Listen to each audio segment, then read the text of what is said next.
আজ হঠাৎ হাসনাত আব্দুল্লাহ গুলিবিদ্ধ হয় নির্বাচনী জনসভায়, এই নিয়ে শাহবাগ উত্তাল। 3 জেলায় সংঘর্ষের ঘটনা ঘটেছে, এতে 3 জন গুলিবিদ্ধ সহ কয়েকজন আহত হয়েছেন। দর্শক দেখতে পাচ্ছেন, গুলিবিদ্ধ হাসনাত আব্দুল্লাহকে নিয়ে যাওয়া হচ্ছে, সেনাবাহিনীও জরুরি অবস্থায় আছে। এদিকে আজ আবারও শাহবাগ উত্তাল হয়েছে। হাসনাত আব্দুল্লাহর উপর ঝাঁপিয়ে পড়ে বিএনপি কর্মীরা। তারেক রহমানের পরিকল্পনায় দেশ আবারও উত্তাল হয়েছে।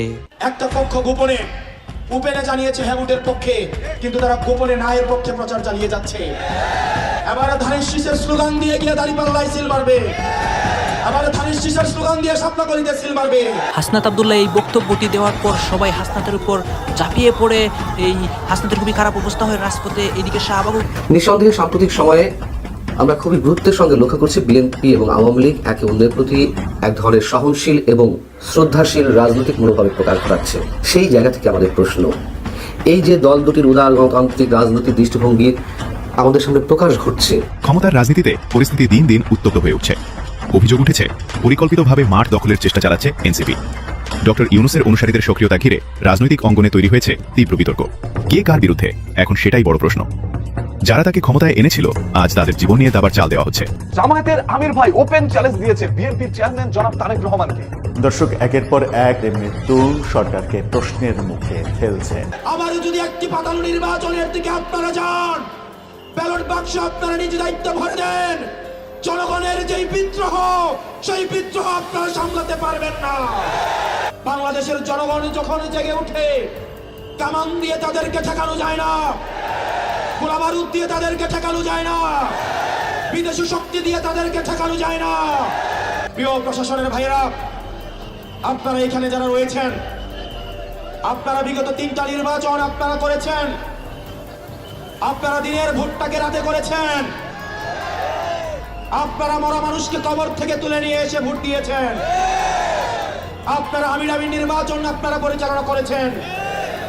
এসপিডিসিরা সাক্ষী থেকে, ওসি কনস্টেবলরা সাক্ষী থেকে এসব জনগণের বিরোধী গণবিরোধী কার্যক্রমগুলো আপনারা করেছেন।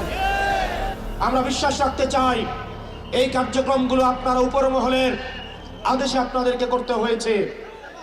এই তরুণ প্রজন্ম, এত মানুষের রক্ত অর্জিত যে নির্বাচনটি রয়েছে, এই নির্বাচনে আপনারা যারা ইউনিফর্ম পরা পুলিশ সদস্য রয়েছেন, আপনারা যারা নিজের যোগ্যতায় এবং মেধায় চাকরি পেয়েছেন, আমরা আস্থা রাখতে চাই বিগত নির্বাচনগুলোর মতো আপনাদের জন্য আবার কোনো খাম রাখতে হবে না।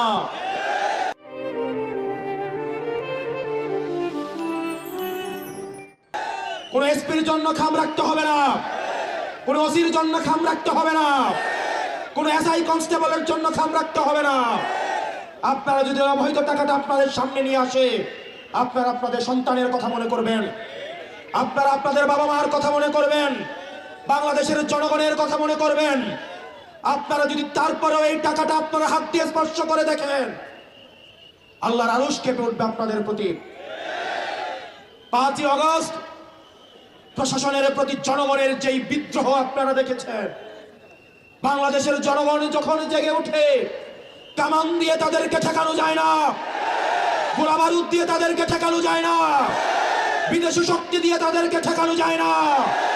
আবার যদি একটি পাতানো নির্বাচনের দিকে আপনারা যান, ব্যালট বাক্স আপনারা নিজ দায়িত্ব ভরে দেন, জনগণের যেই বিদ্রোহ, সেই বিদ্রোহ আপনারা সামলাতে পারবেন না।